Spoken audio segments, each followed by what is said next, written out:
Salut à tous, on se retrouve pour l'épisode 3028 du Zap Image. On commence aujourd'hui en ce vendredi 16 août avec des anniversaires. On peut voir par exemple que le milieu belge Amadou Onana, nouveau joueur d'Aston Villa, il fête aujourd'hui ses 23 ans.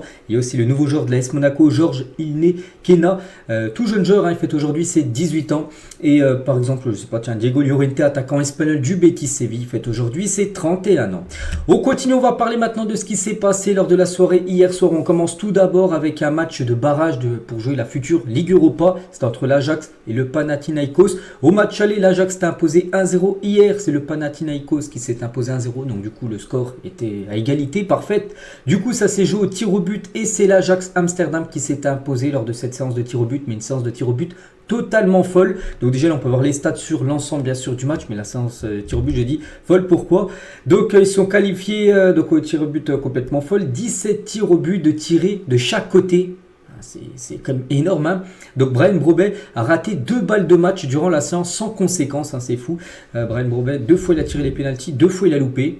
Parce que tellement que tout le monde avait tiré, du coup les joueurs qui avaient tiré les premiers ont retiré une deuxième fois.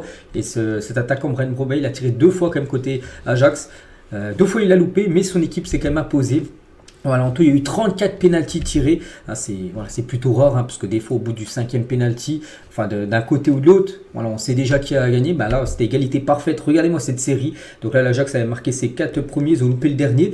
Et le Panathinaikos avait loupé leur premier, mais ils ont marqué les 4 autres. Puis après, à chaque fois, ils se répondaient coup sur coup.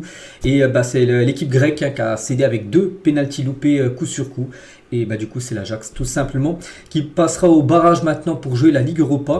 Donc voilà, c'est plutôt rare quand même une séance de tir au but aussi longue. Elle a duré quand même 25 minutes, hein, la séance de tir au but hier. Et du coup, le Panathinaikos, parce que ça intéresse comme un club français. Pourquoi? Parce qu'officiel, le Racing Club de Lens affrontera du coup, c'était le perdant de l'affiche hier, du coup c'est le Panathinaikos en barrage pour la Conference League, vu que le Panathinaikos ne va pas jouer la Ligue Europa. Eux, ça sera peut-être la Conference League, les barrages tout d'abord.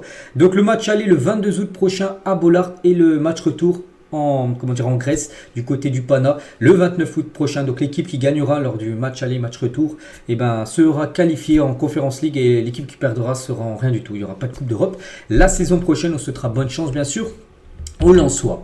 On continue les gars, on parle plus de Coupe d'Europe, tout ça, on va parler maintenant des championnats parce que ça reprend. Déjà hier ça a repris du côté de la Liga avec les 2 premières rencontres du championnat, et c'est que ça continue aujourd'hui, demain et après-demain. Et c'est vrai que la Liga, elle va être passionnante, hein, cette saison, avec les 3 équipes qui se détachent comme d'habitude, le Barça, le Real Madrid et l'Atlético Madrid.